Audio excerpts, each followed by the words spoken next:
Lecturas el domingo de Gaudete. Del profeta Sofonías. Canta, hija de Sión, da gritos de júbilo Israel. Gózate y regocíjate de todo corazón, Jerusalén. El Señor ha levantado su sentencia contra ti, ha expulsado a todos tus enemigos. El Señor será el rey de Israel en medio de ti. Ya no temerás ningún mal. Aquel día dirán a Jerusalén: no temas, Sión, que no desfallezcan tus manos. El Señor tu Dios, tu poderoso Salvador, está en medio de ti. Él se goza y se complace en ti. Él te ama y se llenará de júbilo por tu causa, como en los días de fiesta. Palabra de Dios. De la carta del apóstol San Pablo a los filipenses. Hermanos, alégrense siempre en el Señor. Se lo repito, alégrense. Que la benevolencia de ustedes sea conocida por todos. El Señor está cerca, no se inquieten por nada. Más bien, presenten en toda ocasión sus peticiones a Dios en la oración y en la súplica, llenos de gratitud, y que la paz de Dios, que sobrepasa toda inteligencia, custodie sus corazones y sus pensamientos en Cristo Jesús. Palabra de Dios. Del Evangelio según San Lucas. En aquel tiempo la gente le preguntaba a Juan: ¿qué debemos hacer? Él contestó: quien tenga 2 túnicas, que dé una al que no tiene, y quien tenga comida, que haga lo mismo. También acudían a él los publicanos para que los bautizara, y les preguntaban: Maestro, ¿qué tenemos que hacer nosotros? Él les decía: no cobren más de lo establecido. Unos soldados le preguntaron: ¿y nosotros qué tenemos que hacer? Él les dijo: no extorsionen a nadie ni denuncien a nadie falsamente, sino conténtense con su salario. Como el pueblo estaba en expectación y todos pensaban que quizá Juan era el Mesías, Juan los sacó de dudas diciéndoles: es cierto que yo bautizo con agua, pero ya viene otro más poderoso que yo, a quien no merezco desatarle las correas de sus sandalias. Él los bautizará con el Espíritu Santo y con fuego. Él tiene el bieldo en la mano para separar el trigo de la paja. Guardará el trigo en su granero y quemará la paja en un fuego que no se extingue. Con estas y otras muchas exhortaciones, anunciaba al pueblo la buena nueva. Palabra del Señor.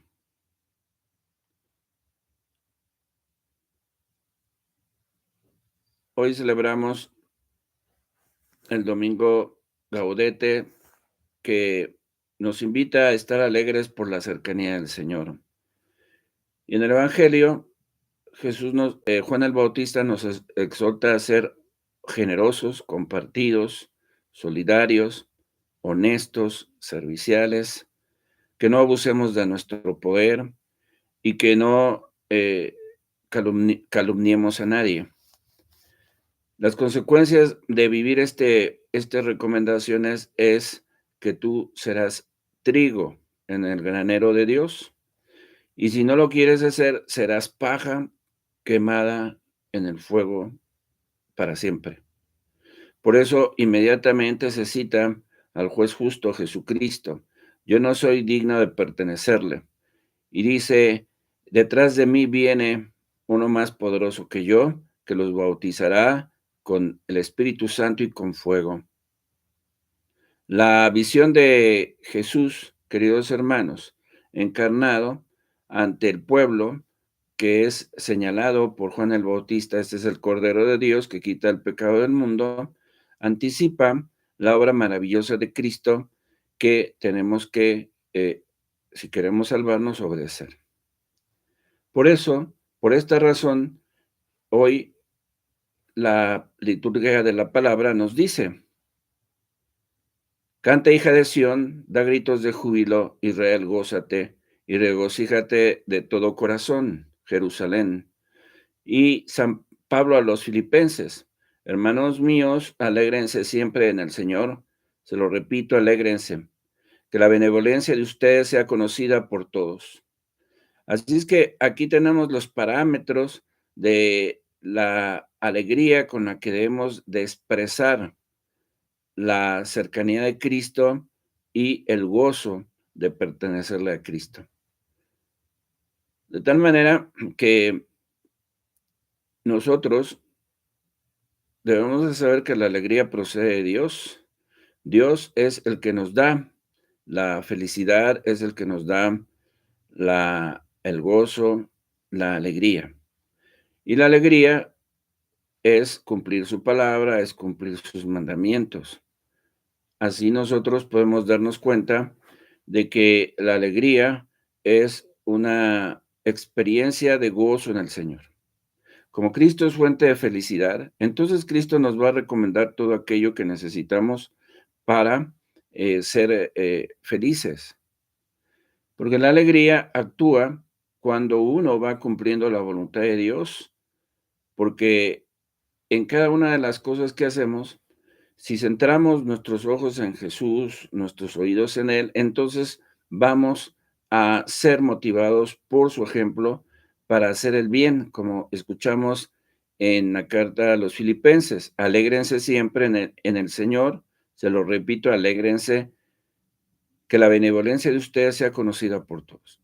Es decir, tienes que hacer el bien, como decía Juan el Bautista, generoso, que no calumnie, que no compartido, solidario, honesto, que no abuse de su autoridad o de su poder. Aquí vemos esta relación maravillosa de la palabra de Dios que continúa la obra del Antiguo Testamento en el Nuevo Testamento. No hay ruptura, sino hay una realización del plan salvífico de Dios en Cristo Jesús. Y aquí hay que entender entonces que la alegría debe de ser porque amamos a Jesús, obedecemos a Jesús, cumplimos sus mandatos. Sin embargo, hay unas personas que se alegran por el mal que hacen y no sienten tristeza por ese mal. El demonio nos va sugiriendo que cometamos actos impuros, que tengamos aversión al prójimo, que vivamos desesperados. Claro que el demonio no te va a presentar esas situaciones existenciales como si fuera una realidad, ¿no? Él siempre va a procurar disfrazar esas cosas malas, pecaminosas, como algo bueno, como algo justo, como algo que se merece la otra persona. Una vez que el demonio te presenta que tú tienes que ser impuro, desesperado y tener aversión por el prójimo, si te lo presenta así como es, tú inmediatamente vas a decir no, porque eso va en contra de la voluntad de Dios. Ve y pégale a ese que me cae mal, o ve y inventa algo contra ese para que lo corran o para que se largue de aquí, o vamos a usar a esta persona para sacar provecho, de esta persona como un lucro o como un objeto de placer. O me desespero porque no me salen las cosas, porque no me entienden, porque no me escuchan. Si yo odio a alguien, está bien que lo odie. Si yo quiero vivir de manera impura, ¿por qué no me entienden? ¿Por qué no me comprenden? Y entonces nos desesperamos porque la gente que va viviendo los mandamientos te va diciendo, no, eso no es el camino, así no debes de comportarte, eso no lo debes de hacer. Y entonces te sientes que te están marginando porque no aceptan tu manera de pensar que está siendo corrompida por el demonio. Porque el demonio necesita trabajar contigo con tu permiso. Entonces, si tú en alguna oportunidad que tengas tienes una dificultad con un hermano y de esa dificultad, malentendido o lo que haya sucedido, ofensa, va a surgir en tu corazón un odio, un deseo de desquitarte, un deseo de venganza. Y entonces, es que habló mal de mí, entonces es justo que yo la trate como me la ha tratado a mí. Y entonces empieza a hablar mal de esa persona y a calumniarla. Y entonces ahí dices: "Esto es justo, esto es lo que se merece, y merece más", pero es un acto malvado. Aunque tú hablas de que es justo, aunque tú hablas de que estás protegiendo, cuidado a alguien que tú quieres, estás actuando mal. ¿Por qué? Porque Jesús dijo: "Ama a tu prójimo como a ti mismo", y como Cristo dijo: "Trata a los demás como quieras que te traten a ti". Esa es la desgracia de la permisión de uno al demonio para que te empiece a dominar y te empiece a presentar cosas malas como buenas y tú las aceptes, o mentiras como verdades y tú las practiques. Después de que el demonio obtiene tu permiso con esas mentiras, entonces la persona entra en una complacencia de su estado de ánimo.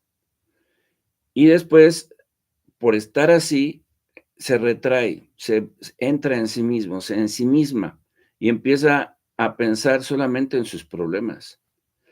Y se va concentrando solamente en esa vivencia de la justicia que busca, dañar al otro en su fama o en su integridad, incluso en la vida misma.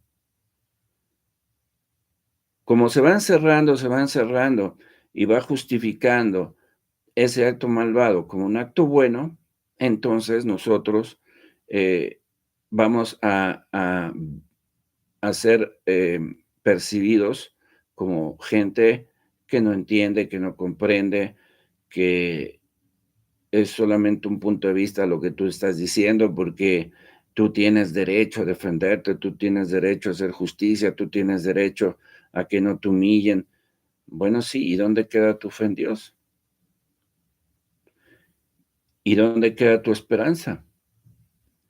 Y como ellos no están siendo atendidos, escuchados, secundados, entonces viene la desesperación y pensamientos todavía peores a los que el demonio empezó a meterle.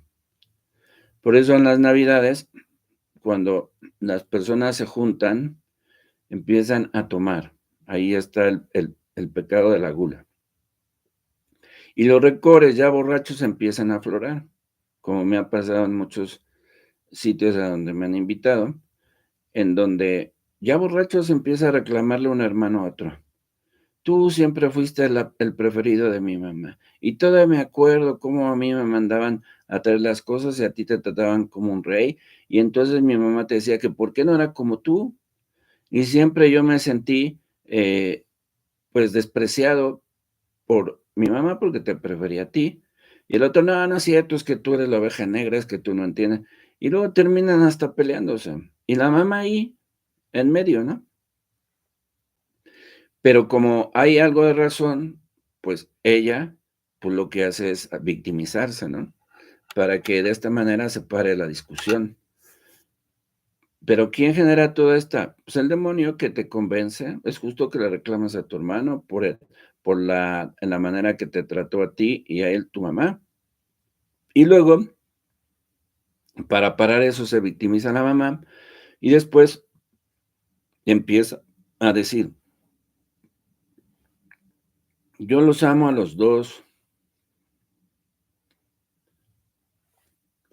no quiero que estén peleados, así es que pídanse perdón, porque es lo que yo quiero, que estén unidos". Pero los 2, como están enojados, no van a hacerle caso. Ya pasa el tiempo y dejan de hablarse, y su mamá le dice a uno: "Oh, lo único que quiero es que le hables a tu hermano", y al otro igual, ¿por qué le va a hablar? Es que está mal que no se hablen entre ustedes. Pues sí, pero lo generaste tú. En lugar de que digas: "Bueno, si tú percibes que yo te traté así, te pido perdón. No fue mi intención". Pero como están ensimismados y están aceptando ese estado de ánimo, no son capaces de discernir y por eso no pueden solucionar el problema, por eso no puede consolar.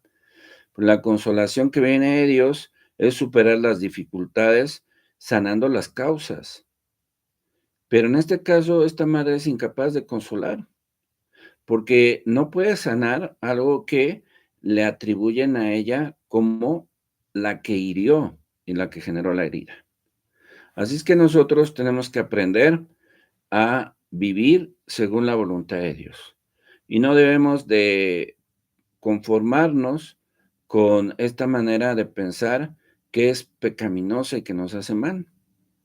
El maligno entonces así trabaja de manera sutil para justificarte el mal. Si tú no te desatas, si tú no te das cuenta que te está destruyendo tu vida, entonces acabarás destruido. Entonces serás la paja. Cuando venga Jesús, entonces irás al fuego eterno. Pero si tú te conviertes y eres trigo, entonces tendrás lugar en la casa del Padre Celestial junto a tus seres queridos que quisieron a Jesús y que vivieron cumpliendo su santa voluntad. Pero eso ya es una cuestión personal, eso es una cuestión de el ejercicio de tus facultades. Pero no está bien que tú digas que difamando, persiguiendo, maltratando, calumniando, siendo avaro, estás actuando bien. Eso no es cierto. Eso es un engaño demoníaco. Y como ya le permitiste que te vaya manipulando el pensamiento, también lo va a hacer en la imaginación, también lo va a hacer en los sueños, también lo va a hacer en tus relaciones y en tus afectos. Decía San Juan de la Cruz a uno de sus dirigidos espirituales, donde no hay amor, pon amor y sacarás amor. Y desgraciadamente también sucede que donde hay amor, pon odio y sacarás odio. ¿Por qué? Porque el demonio es puro odio y el demonio actúa para dividir, para destruir. Por eso esa es la sugestión diabólica. La alegría y la causa de la alegría es Dios, es Jesucristo, es cumplir su voluntad. Pero esta alegría que es mala, la que te embriaga y rencoroso discutes y empiezas a querer tener la razón y te cierras a escuchar la versión de otros o las conclusiones de otros, te convierte en una persona que ha sido sugestionada por el diablo, por el que divide, por el oponente, por el príncipe de las moscas. Así es que nosotros tenemos que pedirle a Dios, como el Papa Benedicto XVI, cuando encontraron en su casa, que estaban haciendo museo, una carta que le dirigió al niñito Jesús a los 7 años. Y ahí dice, querido Jesús, muchos niños se alegrarán al verte porque ya está cerca. Yo también me voy a alegrar. Yo te quiero pedir un libro, una casulla. Le está pidiendo cosas que se relacionan con Dios. La casulla del sacerdote, que significa casita, y un libro de oraciones desde los 7 años. Y finalmente dice, y Señor Jesús, te pido ser siempre bueno, te pido ser bueno. Eso es precisamente lo que uno puede pedirle a Jesús, ser bueno, como aquella ocasión que les conté de este niño de 12 años maltratado con unos castigos que eran torturas por horas, y entonces el niño de 12 años empezó a llorar porque su papá lo castigó. Después de unas golpizas, lo ponía de rodillas, con las manos en cruz, con 2 tabiques, y si entraba el papá y lo encontraba ahí, lo molía a patadas. Pero no eran 15 minutos ni media hora, eran horas, 8 horas. Y entonces el niño empezó a sufrir, el dolor del cansancio de estar hincado y con las manos, y su furia creció más, y decía: "Cuando sea grande te voy a matar. Cuando sea grande te voy a hacer sentir lo que tú me estás haciendo sentir". Pero él, por eso sirve el catecismo, había conocido que había un hombre que se interesaba por él, Jesucristo, y que había muerto por él en la cruz. Y él decía: "Pues, ¿quién me va a amar si yo soy travieso? Si a todos dicen que no sirvo para nada". Pero él creyó eso. Y entonces escuchó en la soledad del lugar de castigo que alguien lo escuchaba. Y entonces se arrepintió y empieza a decir, y llorando y gritando: "No quiero ser malo, no quiero ser malo, no quiero ser malo". Prepárate en esta semana, de Adviento Gaudete, para que te alegres solo en el Señor, para que le pidas al Señor no ser malo y para que le pidas ser siempre bueno. Ese es el propósito de esta semana, porque se acerca Jesús y nosotros tenemos que recibirlo con la pureza de corazón. Y la pureza de corazón se va consiguiendo cuando reconoces tus males, los males que haces, los pecados que cometes y te amparas bajo el brazo poderoso del Altísimo. Que Dios los bendiga y los proteja.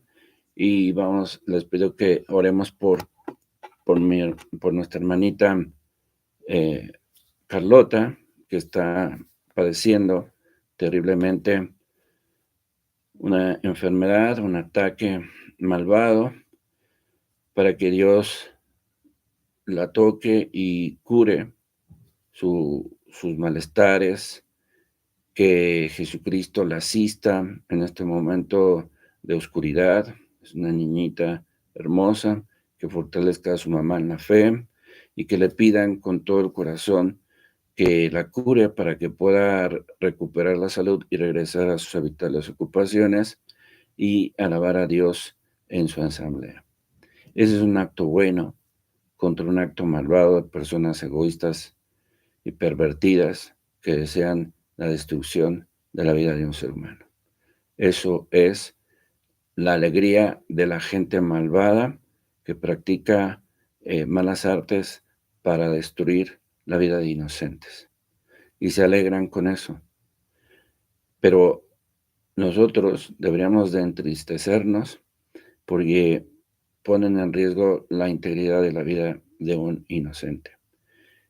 Y alegrarnos porque nos sabemos sostenidos por Dios y asistidos por Dios.